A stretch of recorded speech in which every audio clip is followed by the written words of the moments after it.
Guys, welcome to another episode of the Bear It All podcast. So we are back with another solo episode. Ang tagal na din since nakapag-solo episode ako. First, I want to announce that this is the 101 episode of the Bear It All podcast. I can't believe it, guys. 100 episodes later, makikita nyo kung matagal na kayo nakikinig ng Bear It All since we started almost 3 years of Bear It All. Nakita nyo naman yung growth. Quality pa lang ng video, kitang-kita nyo na 100 episodes na kami. Sobrang grateful that you guys are still here with us 100 episodes after. And season 7 na rin tayo. Would you believe? Umabot na tayo ng season 7. So it's 100 episodes and counting. I'm so excited to make more episodes for you guys, have more bolder and relevant and important conversations. At isa na sa important conversations ang pag-uusapan natin today, which is the stuck phase. So napansin namin sa mga previous episodes, pag nagso-solo episode ako, ang laging episode na nakaka-relate kayo is somewhat in relation to trying to navigate life, how to figure out life, and the feeling of being stuck. Nagbabasa rin kami ng mga comments ninyo sa mga social media pages natin that a lot of you feel this way, which is super normal to feel this way in one point in your life. Lahat tayo at one point in our life, naramdaman natin tong stuck phase na to for many, many reasons. So ano nga ba yung stuck phase? So, stuck phase is basically, para sa akin, it's staying in your comfort zone for way too long. It's being afraid to step out of your comfort zone because mas gusto mong magstay sa nakasanayan mo na, sa alam mo na, sa praktisado mo na, sa realidad mo na. So, for me, yun ang meaning ng stuck phase. And hindi nga siya stuck na dahil you're forced to be stuck eh. The thing about being in a stuck phase is that you can actually get out of the stuck phase. It's just there are some things that we take into consideration and there are some things in our lives that holds us back from moving forward or growing because such as realities of life. Life is always happening. Ang daming nangyari sa mga buhay natin, ang daming circumstances na hindi natin mapalitan or hindi tayo makaalis or takot tayo. For me, yun ang malalaking factor as to why maraming tao ang nasa stuck dito. Which is so funny kasi stuck phase yung pangalan ng episode. Okay, so simulan natin siguro sa career. Sa mga career natin, maraming nakaka-experience ng stuck phase for many, many reasons. One could be your fear of failure. Fear of failure meaning to say that takot ka sa iisipin ng ibang tao kapag umalis ka sa isang trabaho. Let's say, matagal ka na sa job na to, years ka na, isang dekada ka na, and nafe-feel mo na parang walang growth. Hindi pa ako napopromote. I've been doing the same thing for the past how many years. So, hindi ka na happy sa ginagawa mo. Your life has been a routine. So, doon ka nakakaramdam ng stuck phase na parang, tagal-tagal ko na tong ginagawa. Parang wala nagbabago sa life ko. Or parang nabobored ka na. Nabobored ka na kasi walang growth. That's the thing kasi when it comes to careers. The first 2 years, 3 years of your life, masaya ka pa dyan sa ginagawa mo. If you really like what you're doing, nag-e-enjoy ka pa. And then there comes a point in your life that you feel na parang napaka-routine na nitong ginagawa ko. Parang wala nang change. So, then you start to feel stuck.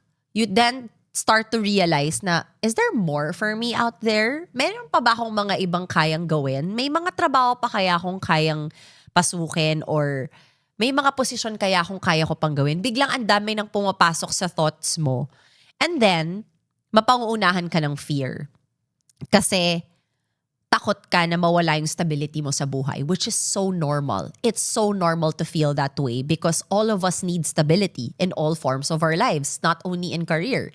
We need stability in all aspects. So, the fear of leaving your job could be part of stability kasi parang feeling mo, pag umalis ako sa trabaho ko, wala na akong kita every month. Paano kung gusto ko mag-apply ng ibang trabaho pero hindi ako matanggap? ano mangyayari sa akin? Paano yung renta ko? Paano yung pamilya ko? Paano yung anak ko? Paano yung bills ko? Like, all of these things start to rush in when you want change to happen in your life because it's so normal to feel that way because it's a big change. It's something that you really do have to take into consideration when you are going to when you want to get out of your comfort zone or if you want to do something new or if you're getting out of something that you've been doing for many years. I'm just here to tell you that all your feelings and your fears are valid. It's so normal to feel this way because pag nawala ang stability natin sa buhay, everything else kind of feels lonely. You feel alone. You feel useless. You feel like there's some like sudden rush of regret na parang, bakit ko iniwanan tong trabaho ko? Ngayon tuloy wala na. Naghihirap ako. Ngayon yung savings ko nauubos. Like, it's so normal and very human-like to think this way. But here's the thing about these fears. It could also stop you from growing and it could also stop you from reaching your full potential. Meaning to say, what if you are meant for bigger things or you're meant for a different job, but because you let your fears take over your entire heart, your entire brain, the entire course of your life, never mo na experience yung buhay na dapat mong may experience or you're never really gonna know what's out there or what's meant for you because you're so afraid to get out of your comfort zone. I'm gonna repeat this since we've said this in past episodes, but if you are new here and hindi mo pa nasascan yung mga dati naming episodes, I'm gonna repeat this. Getting out of your comfort zone will always feel uneasy, will always feel scary. It's so normal to feel that way because it's unknown. It's an unknown feeling. It's a foreign feeling. You're getting into something that you've never done before or hindi mo kilala yung mga tao, you're gonna meet new people, you're gonna have a new boss, you're gonna be with a different set of coworkers, it's a different job, it's a different ball game. Like, there are a lot of fears that will come rushing in your life, and that's so normal to feel that way when you're stepping out of your comfort zone. But these are the things that also these are the things that makes or starts growth. Ibig sabihin, ito yung mga steps para kailangan nating gawin to start growing in our personal lives or in our lives in general. Hindi natin mararamdaman yung growth if we always wanna stay stuck. If you feel that okay na ako dito, masaya na ako dito kesa bago na naman yung buhay na papasukin ko o bago na naman yung trabahong papasukin ko, bagong relationship na naman yung papasukin ko.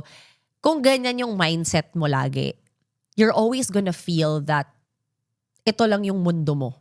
Sobrang liit ng mundo mo. Mafe-feel mo that your world is so small because you haven't experienced life. You haven't experienced meeting new people, being challenged. Starting new jobs can be challenging. You're gonna be challenged with more situations, tasks. Now, if you do not allow yourself to be challenged, you're always going to stay the same. If you don't wanna keep learning, if nandun ka sa mentality na okay na ako, alam ko na lahat. Alam ko na yung mga kailangan kong malaman, hindi ko na kailangan subukan yan. If ganun kang tao, very limited lang din yung magiging mundo mo. Yung mundo mo ganun lang. It will not, hindi siya lalaki, hindi ka, one way or another mapapagod ka sa mundo mo na yan. Kasi, ang buhay natin, yes, we need routines. Kailangan natin ng routine sa buhay natin. Pero ang routine nagbabago yan habang tumatanda ka. Every time as you get older, your routine changes because your priorities change as well. So if you remain the same, if you want to stay in that bubble of yours or in that world that you feel is just comfortable, dito na lang ako, comfortable like that's quote unquote, because comfortable is subjective. Either you're comfortable because sanay ka na sa isang bagay, so feeling mo komportable ka. Pero malungkot ka. Pero hindi ka satisfied. Lalo na kapag ang dami mong ibubuga, lalo na kung sobrang talented mong tao, tapos nililimata mo yung sarili mo kasi natatakot ka to try new things. trying new things will always be scary. It's like, perfect example siguro I can give is my husband. Nag-try siya ng high rocks for the first time. My husband is not an athletic person, okay? Before I met him, he would work out. He would be more active. But when we got together, and we've been together for almost a decade, I've never seen that guy lift any weight. Like, he didn't run. I never saw him work out. He was always lazy. He just, parang lazy to work out. Okay, let me just make that clear. I've never imagined him doing anything athletic in his life. And his brothers are athletic. And then, nagkaroon na isang time, nagkausapang lasing sila nung best friend niya when we went to Singapore, and they just challenged each other to do high rocks. And he only had 12 weeks to train. And for me, I was very supportive of it, but I was also afraid that he might not commit. But of course, hindi ko sinabi yung reservations ko about it kasi I've never seen him do anything athletic. So in my mind na parang baka hindi siya mag-commit. But I saw a big change in his character because he started to build a new routine for himself. He would work out 3 to 4 times a week. He would run every day. He was eating better and his mood changed. He was happier. Mas, parang nagkaroon siya ng routine. And ang tagal niya na walang routine na maayos. Na for himself, routine for himself. Because his routine became all about our family. But now, he has a routine that siya lang ang beneficial sa kanya. And nakita ko yung change na yon sa demeanor niya, sa mood niya. Physically, he's looking really good and he feels so good about himself. Mayabang yung asawa ko pero ngayon parang mas confident pa siya sa sarili niya. And that's stepping out of his comfort zone. And a few days ago, when this episode comes out, probably weeks ago na to, he finished. He's a high rocks finisher. And I really saw that he was so proud of himself and I'm proud of himself. Imagine doing something you've never done before. And he was afraid. He was so anxious that morning. But after when he finished, there was a sense of relief I saw in him. Because he felt like now he feels that he can do anything. Kaya niya na ulit-ulitin. Gusto niya nang ulitin. Nakita ko sa kanya yung change. So in that sense, sinabi ko na lang na parang, okay. Now this is someone who went outside his comfort zone and realized that kaya ko pala. Magaling pala ako. Like, okay, so ako lang pala talaga nagtigil sa sarili ko. Tamad lang pala ako mag-workout. Talagang choice ko lang na hindi kumain ng healthy. Like, alam mo, in fairness, that for me is the perfect example with what I'm trying to say.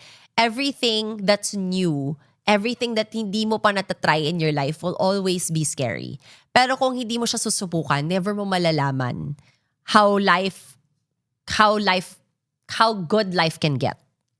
Never mo malalaman how something that you've never thought you're ever gonna do will be something that could possibly be your career, could possibly be your new hobby. Like, there are some things that kailangan talaga natin i-remove yung sarili natin from a certain situation or from a certain situation to really know if something is for us or something isn't. Based on my personal experience, guys, never ko naman in-imagine na magbe-business ako kahit kailan. Hindi nga ako graduate ng college eh. Never ko inisipan na I had the guts to run a business or have a wellness business. Like, oh my God, that never, ever crossed my mind. For me, business was, don't touch that, hindi mo expertise yan, Danny. Fast forward to 9 years later, I own a wellness business. We're pushing 2 years now. So it's like, kung hindi ko pala, if I didn't take that leap of faith, if I didn't push myself and tell myself that, kaya mo yan. Naaaral naman lahat ng bagay eh. Tsaka pride din, guys. Ego din. Pag pauunahan mo din talaga yung ego mo, kung magpapaka-know-it-all ka talaga, may hirapan ka sa kahit anong gusto mong gawin sa buhay. Because for me, a wise person or a smart person never stops learning. You always want to learn new things. You always want to be guided. Marunong ka magtanong, marunong ka mag-ask ng help. Kung hindi mo kaya yung isang bagay, for me, para sa akin mas nahuhone yung talent mo and I think you become a better person if you really set your ego aside and just admit if hindi mo kaya ang isang bagay, kailangan mo ng tulong. For me, doon ko na-realize, ito pala yung calling ko. Or even this, talking to you right now, if you asked me 10 years ago if magsisimula ako ng podcast or magkakaroon ako ng anything remotely close to bear it all, I don't think I'll probably tell you you're joking. I'll probably tell you like, nah, I cannot do that. People will use everything I say against me. I don't have the confidence to do that, or I don't think kaya ko yung level na pag-uusapan ako ng tao or lahat ng mga sabihin ko will be judged. But I came also to a point in my life that if I'm always gonna be afraid of what people are gonna say about me or gonna say about my job, then I'm just gonna be stuck at home and do nothing. Because kahit ano naman gawin natin sa buhay natin, lagi naman may masasabi ang mga tao eh. You don't have to be a personality or a celebrity or an influencer to feel this way, because may mga tao rin naman sa buhay mo that will still talk, will still have their will still have their opinions on what you're doing in your life. It doesn't matter if you're a celebrity or not. Laging may masasabi yung mga tao sa paligid natin. If we're always gonna be afraid of what others will say about us, how are we gonna grow? How are we gonna find out if we're meant for something bigger? If we're meant for something greater? Or how are we really gonna know if you are exactly where you're meant to be? Because if you choose to be stuck, then you're not honestly exactly where you need to be. You're stopping that from happening. Because yes, God places us where we should be, but being stuck is a choice. Sometimes, diba, God will always give us challenges. Parang bibigyan niya tayo ng mga certain challenges in our lives that will really like test everything in our lives. Our faith, our character, our morals, everything. Itetest talaga lahat yan until marirealize natin na maybe He's just redirecting you. He's pushing you to do something else or to be with someone else or to get out of a toxic relationship or to get out of this job. Like, there are some things that minsan nasa mukha na natin yung signs, hindi natin siya pinapansin kasi natatakot tayo. Natatakot tayo to do something new. So, etong episode na to, if feeling mo nasa stuck phase ka, maybe this is just a push. Maybe this episode landed on your feed, or this teaser or this highlight landed on your feed because maybe I can be a bearer of something, like a message to you that change is always scary. Leaving your comfort zone is always scary, but it could possibly be the best thing that you're ever going to do in your life. And if you decide to make that change today and be the best version of yourself, then you'll have no regrets. Then you're gonna tell yourself, may moments ako dati, I wish I could have done this sooner. But no, timing is everything. We can always say na sana matagal ko na to ginawa. No.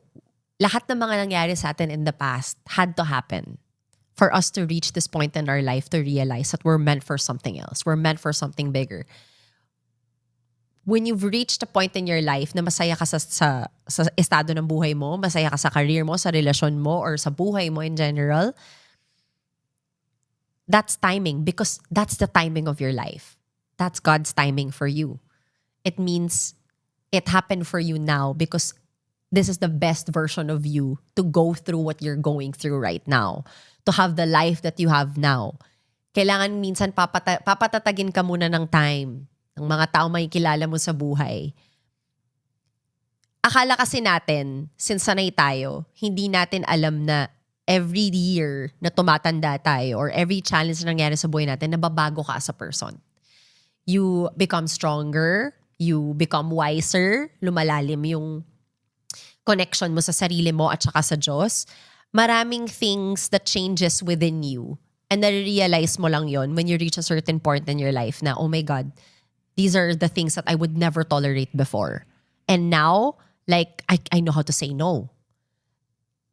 Precisely, guys, alam nyo ba, like a month ago, I was telling Javi, you know, before, I would enter rooms and when people tell me, this is what I have to do, I would just do it, even if I'm not comfortable. Even if hindi ko naman talaga gusto sabihin yung isang bagay or hindi ako komportable. Gagawin ko kasi yun yung nagpapasaya sa mga tao. Nagkaroon ako ng people-pleasing personality before. And nung pumasok yung bagong taon, I really told myself, kinausap ko talaga yung sarili ko. Sabi ko sarili ko, you know what? You've reached a point in your life that you're allowed to say no now. If you're not comfortable, if it doesn't make you happy, if it's hindi mo gusto ang isang bagay, you're allowed to say, no, I don't want to do that. And I'm allowed to speak my truth, even regardless if hindi magustuhan ng tao yung sasabihin ko. Basta alam ko sa sarili ko na hindi ko kinompromise sa sarili kong moral, sarili kong values or happiness ko. And it's the best thing that I've ever done for myself. Like, I remember being in rooms that may sinabi sa akin ng isang tao and I literally said, may parang in-instruct sa akin. And hindi ko gusto gawin. And talagang, for the first time yung sarili ko, I really said it out loud. I feel like I was thinking out loud. And I literally just said, no, I don't want to do that. I'm more comfortable doing this. But of course, I wasn't disrespectful. But if you know your value and what you bring to the table and what you're capable of, you become more confident to be that. It's innate. Lumalabas siya. Para siyang nagiging power mo. Na parang if you're confident or happy with yourself or where you are in your life, and alam mo kung ano yung value mo as a person or kung ano yung kaya mong ibigay sa mga taong nakakasilamuha mo, dun mo marirealize na, okay, ito yung mga things na hindi ko ito tolerate. Kahit pa man hindi magiging masaya yung receiving end dun sa ibibigay mong energy, then that means you're not in the right group. You're not in the right you're not in the right space. Because people will respect you if they know you respect yourself. That's, for me, that's just my opinion. Respect kasi is given to a person na alam ng tao, one, if you deserve respect. That means, mabait ka ba sa tao? Mabait ka ba sa kapwa mo? And number 3, if you respect yourself. If nakikita nila na, okay, ito yung ito yung, hindi niya i-compromise yung niya, yung values niya, or hindi niya i-compromise yung morals and beliefs niya for anything. Like,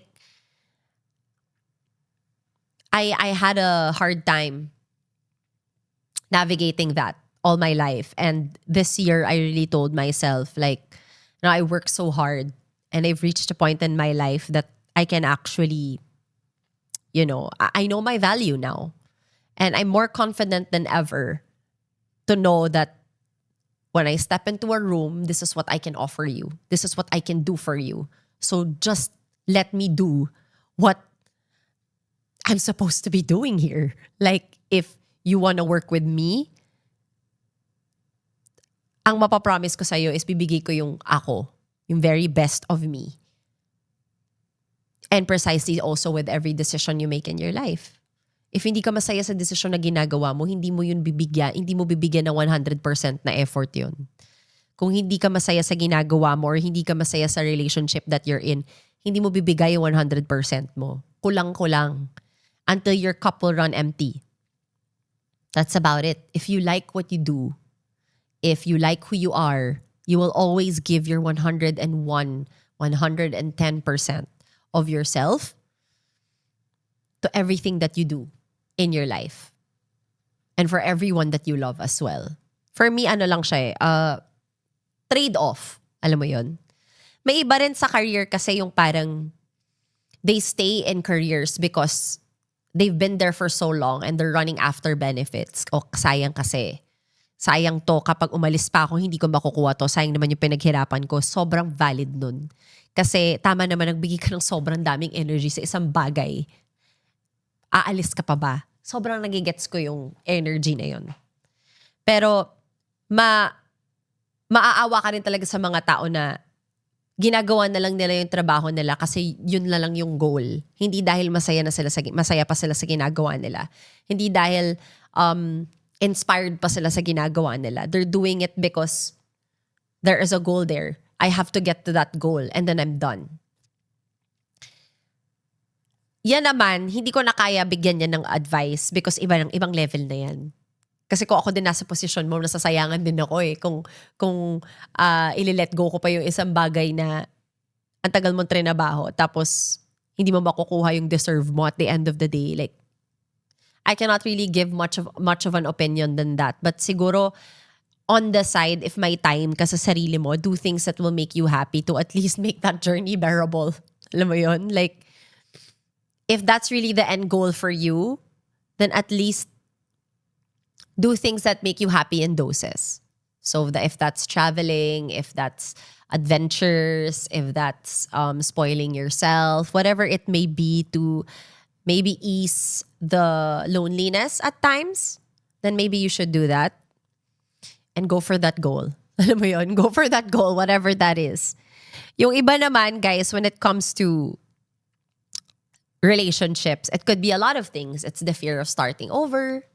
Takot ka magsimula ulit. You've been with the person for so long. Kilala mo na yung pamilya. Kaibigan mo na rin yung mga kaibigan niya. Nag-merge na kayo ng careers or minsan nag-share na kayo ng bank account. You guys live in one roof na. So, ang hirap ng i-let go yung relationships na yun. So, parang feeling nyo na, eto na to. Wala na akong magagawa. Kailangan ko na lang tong I just have to ride this out because if maghiwalay kami, kailangan ko pa maghanap ng bagong place, kailangan ko pa bumili ng bagong kotse, kailangan ko pa siya i-buy out kasi pareho na kayong business. Like, these are the things or reasons why people stay in sometimes loveless relationships or end point na. Yung parang dead end na yung relationships. Pero since ang dami ng at stake, hindi na sila umaalis. But that's when you're wrong. More so that you have to leave that relationship when there's a lot at stake. Because how could you put yourself in a position that you feel that everything is just, you're forced to be stuck. You're not forced to be stuck. You're choosing to be stuck. There is a difference. No one is forcing you to stay there. You are not forced to stay in that relationship. You are choosing to stay in that relationship. You are choosing to be stuck in that situation because you're afraid of the consequences or the repercussions that comes with getting out. But there's also freedom in that. Yes, it will be hard. Gets ko yung kailangan yung mag-divide ng assets, kailangan yung you have to break up with family, you have to break up with friends. I totally get that. But there's a freedom that comes with that also. Kung unhappy ka dyan, hindi ka masaya sa ginagawa mo o sa relasyon mo, do you think that you won't feel a certain level of freedom if you get out of it? Lahat naman ng bagay, guys, mahihirapan ka muna bago mo may experience ang sarap. Di ba lagi nila sinasabi yon? Ganun din. Sa mga relationships na ganyan, that's a choice. That's a choice. And that's still a choice for you to make. So if you're choosing to be stuck, wag ka magko-complain. Don't complain. Don't blame life. Don't blame God. No one else is doing that to yourself but you. So if you're that person and you're listening to this episode, I really hope that you have more faith in yourself and love yourself enough to know that you don't deserve to be in spaces that don't give you what you deserve or don't make you feel valued or do not see your worth. Why would you want to stay in a dead-end relationship just because there's a lot at stake? If you're in a marriage, guys, I'm married, but if my kids are going to see an unhappy mom and unhappy dad, then we're not giving them the childhood that they deserve. Because that's the blueprint. We're going back to the burning house theory. Your kids are gonna think na, okay, tiniis ni mommy, tiniis ni daddy. So dapat ako din, pagka nagkaroon ako ng point sa buhay ko na ganun yung relationship ko, titiisin ko din. Hindi ko tuturuan yung mga anak kong gawin yun. Ayoko turuan yung mga anak kong maging mapagtiis. Kasi kung ganun lang din yung ituturo ko sa kanila, parang I feel like I'm gonna fail as a parent. Na, why? It's a choice. Everything we do in our life is a choice. So if we're choosing to do all of these things in our lives, then tayo lang din ang gumagawa nun sa sarili natin, di ba? So, kung hindi na kami masaya ng asawa ko, if magkaroon ng point na hindi na kami pareho masaya, we're going to have that hard conversation. But we also have to be responsible parents. Some people may fail in relationships, but you don't have to fail in parenting too. Yun na lang yung something na magko-connect sa inyong dalawa na kailangan yung pagbutihan kasi you cannot fail at that. Yun na lang yung isang bagay na kailangan yung mag-agree that you have to be a united front when it comes to being parents. You can fail in marriages. Yeah, people fail in marriages. That's inevitable. Fail in relationships. That's inevitable. But when you're a parent, your kids comes first. And di ba lagi ni narason, kawawa yung mga anak ko, kawawa. Mas kawawa yung mga anak nyo if they live in a house na parehong araw-araw kayo nag-aaway, araw-araw kayo nagsisigawan. You're building childhood traumas for your children. If mag-co-parent na lang kayo, di ba? Feeling ko mas magiging masaya pa yung mga anak nyo. Bakit? Kasi they're gonna see a happy mom, a happy dad, and they're going to see that there are some things that hindi mo dapat i-tolerate. Diba? Parang, pag magulang ka na kasi, kailangan yung mga decision mo in life, 10 times more mo siya dapat pinag-iisipan. Pero naiintindihan ko din kasi yung mga marriages na hindi sila makaalis for many other reasons. I understand that and I respect your decision. I think I'm just here to tell you that may choice ka pa rin naman. You still have a choice. Ayoko kasing sabihin na wala kang choice. Kasi bakit? 'Di ba? Bakit naman wala kang choice? But again, we all have our reasons. I can't judge you for yours. This is just my opinion. But whatever it is, I hope you find some peace in your heart and happiness. And then I hope you come to terms with these emotions and you come out of it stronger, whatever decision you're going to make. So madaming guys reasons as why people feel stuck. But I think like more so the advices that I just want to give when it comes to this is just one. Ito yung isa na hanap ng team ko that I want to share with you guys. Every time you feel stuck, it's not a punishment. It's a message. A moment carved out by the universe to ask you the one question you've been avoiding. Is this really what you came here to do? Etong question na to, pag pumapasok to sa utak mo, it's the hardest thing to answer.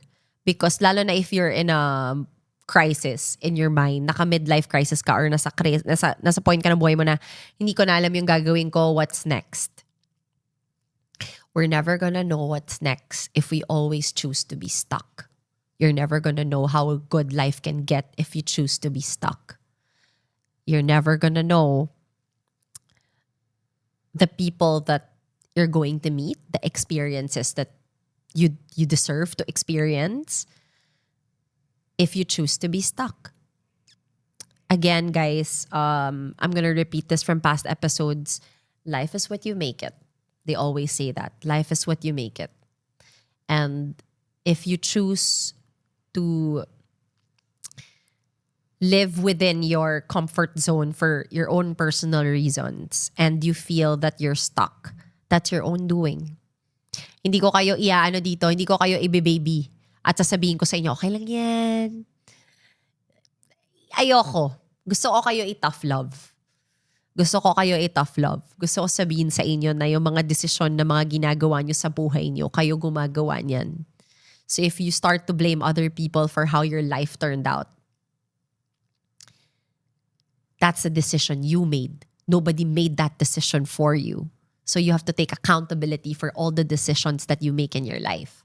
So if you feel stuck, because you chose to be stuck. But if you want to be free from being stuck, you can be free from being stuck. If you choose to stay in your comfort zone, because you chose to stay in your comfort zone.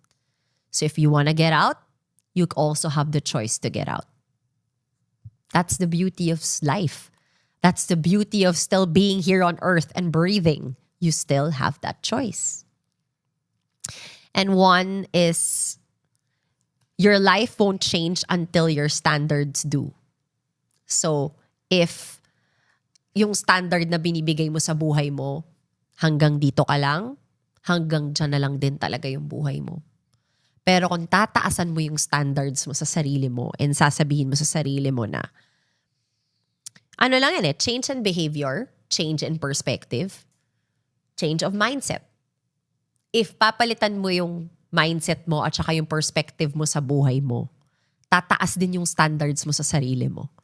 If you're gonna tell yourself that I'm so much more than this job, I deserve better than this relationship or this treatment that I'm accepting, if you change that mindset in your mind, that is going to distribute in all of your system until you take your power back. It's more of like, di ba when they say that, sige, sabihin mo sa sarili mo hindi ka magaling, sabihin mo sa sarili mo loser ka, sabihin mo sa ganyan, you're gonna embody that. You embody everything you put in your head. If you always tell yourself na hindi ka magaling at hanggang dyan ka lang, you're gonna stay there. Why? Because magiging mantra mo yan sa buhay mo You're gonna live by that. That hindi mo kaya gawin ng isang bagay kasi pinaniwala sa'yo or pinaniwala mo sa sarili mo na hanggang dyan ka lang. So if you change your mindset and tell yourself, no, I am so much bigger than this, I'm better than this, I deserve better, I can do more, I can do better.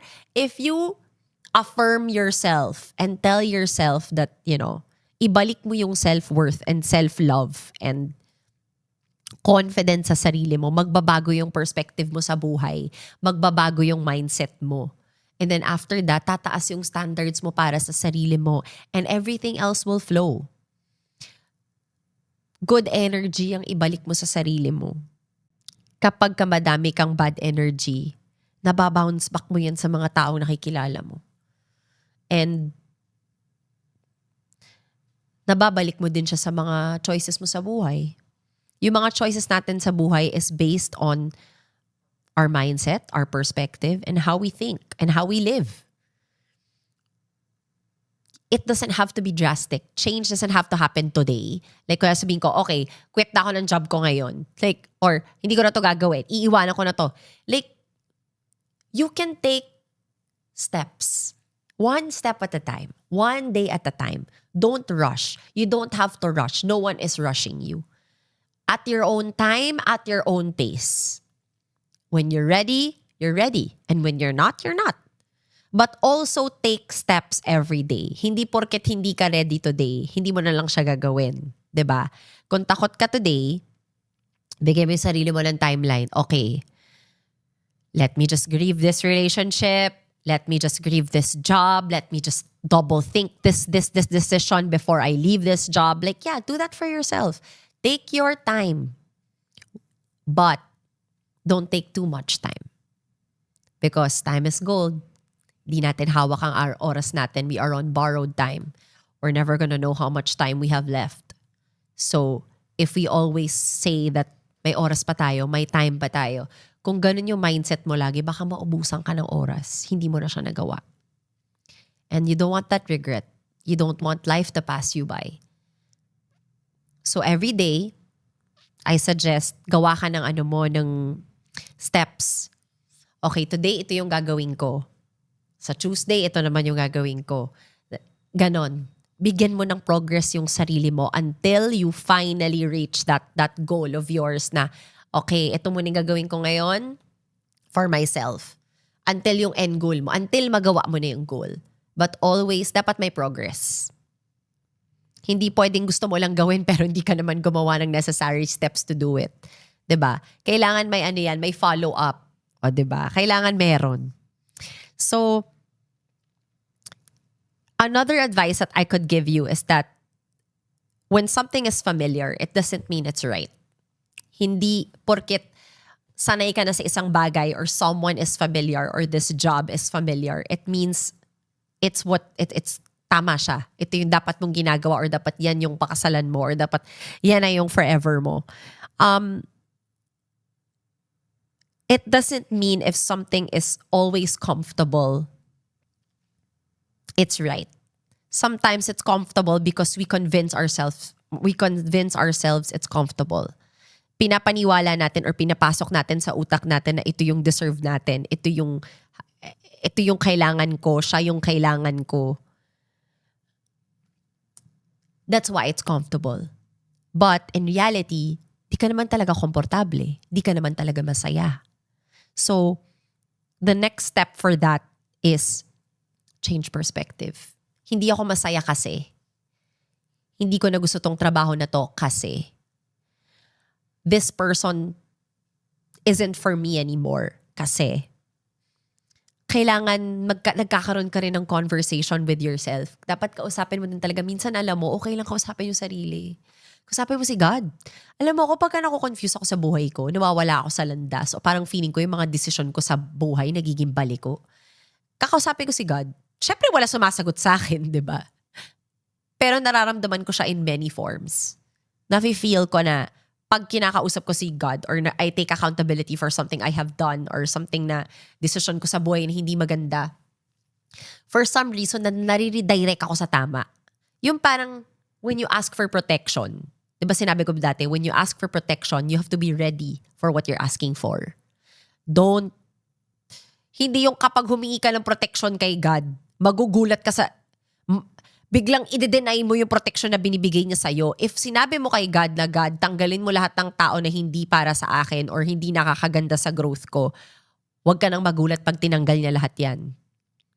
Yes, nakakagulat. 99.9% nakakagulat yung mga tinatanggal ni God sa buhay natin, guys. This is based on experience. This is based on personal experience. Nakakagulat yung mga tinanggal ni God sa buhay ko at sa buhay namin. These are the people you never thought na mawawala sa buhay mo, but they're gone. But life became better. Life became lighter. We realized that, oh, this is why they had to go. This is why we had to cut ties with some people. Because life was so heavy then, but now it's lighter. When you ask for protection, you have to be ready for that. You have to prepare yourself for that and ask for that as well. Pray for preparation as well. Lord, I need protection. But please prepare me for what I'm asking for. Be specific also when you pray. Lagi ko yan sinasabi sa mga kaibigan ko, sa mga family members ko, maging specific kayo sa prayers nyo. Here's the thing with God, you can ask God for anything. Be specific. Huwag kang mahiya kay God. Di ka nga nahihiya gawin yung mga desisyon na ginagawa mong yan, nahiya ka pa kausapin yung Diyos. Kaloka ka. Diba? Sagarin mo na. Humingi ka na rin naman. Diba? Be specific. But do the work. Diba? You can pray and pray and pray, but if you don't do the work, it's meaningless. It's nothing. You're just saying words out in the air. When you ask for something or when you want something to happen for you, you really have to do the work. Regardless of how ugly the road can get, just as long as you get there. Just as long as you get there happy, the best version of yourself. Lahat ng road to change, guys, will always be a bumpy one. But all bumpy roads lead to paradise. Alam natin yan, di ba? Lahat ng mga magagandang Airbnb nasa secluded area. Ako ko lang sa inyo ha. Lahat ng mga Airbnb feeling mo, oh my God, makikidnap ako dito. Oh my God, mahuhulog tayo sa bangin. Bakit ganito yung daan dito? Bakit walang road? Pero, anong ending no? Nasa maganda kang bahay. Nasa maganda kang scenery. Nasa taas ka ng mountain. Yung view mo, ocean. Ganun na lang isipin mo about life. Para lang siyang secluded na Airbnb. Parang secluded na Airbnb. Matagal to get there. It's a bumpy, bumpy road. But when you get there, it's worth it. That's about it. I hope you guys enjoyed this episode, and I'll see you guys on the next one. Bye, guys.